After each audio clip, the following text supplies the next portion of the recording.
She never really planned or expecting on having mostly guy friends. It just kind of happened that way, like most good things in college do, by accident and without much thought. By her fourth semester, she had found her people, and they happened to be a bunch of guys who were just as obsessed as Pokemon as she was. Sure, she had female friends too, two of them actually, who she genuinely cared about and could talk about the stuff that mattered. They would grab coffee, complain about professors and lecturers, and have those deep conversations that left her feeling like she would been through therapy. But honestly, most of her time was spent with the boys. It all started during one of those boring gaps between classes. She was sitting in their usual spot in the student lounge, half listening to the guys argue about whether Pokemon Unite was better than Mobile Legends. When she mentioned she would been playing both games for months, the way they all stopped talking and stared at her was pretty funny. Like she would just reveal that she had superpowers, or she had just revealed that she had some secrets or something.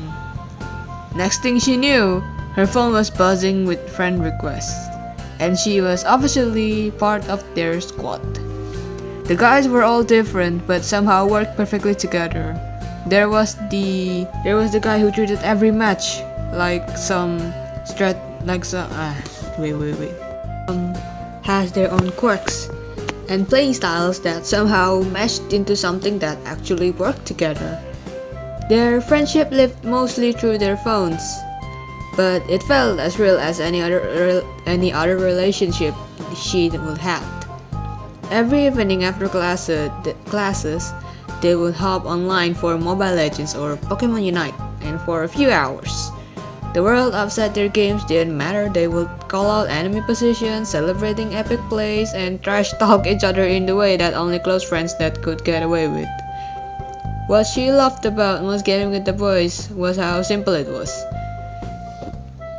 In team fights, she was just another player who knew that what she was doing.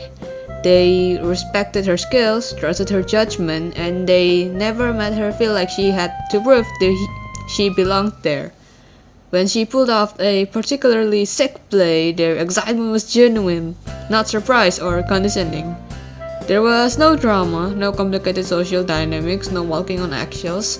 They were just friends who happened to love the same games and enjoyed each other's company. She found herself looking forward to their gaming sessions more than most other social activities.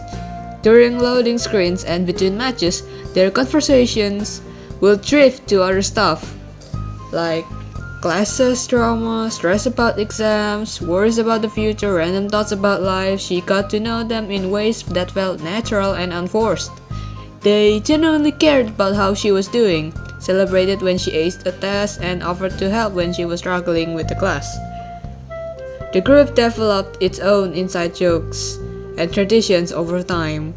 They had legendary matches that they would reference months later, established roles that played to everyone's strength, and habits that just emerged naturally, like their weekly tournament night, marathon gaming session during school breaks that would go until sunrise.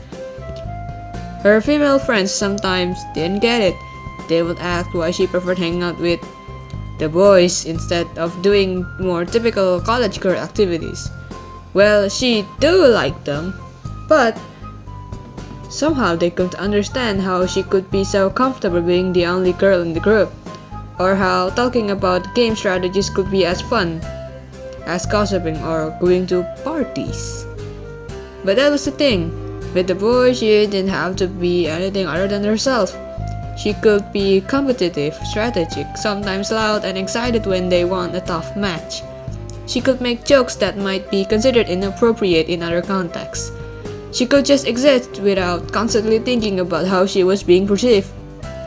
The squad became her anchor through the chaos of college life.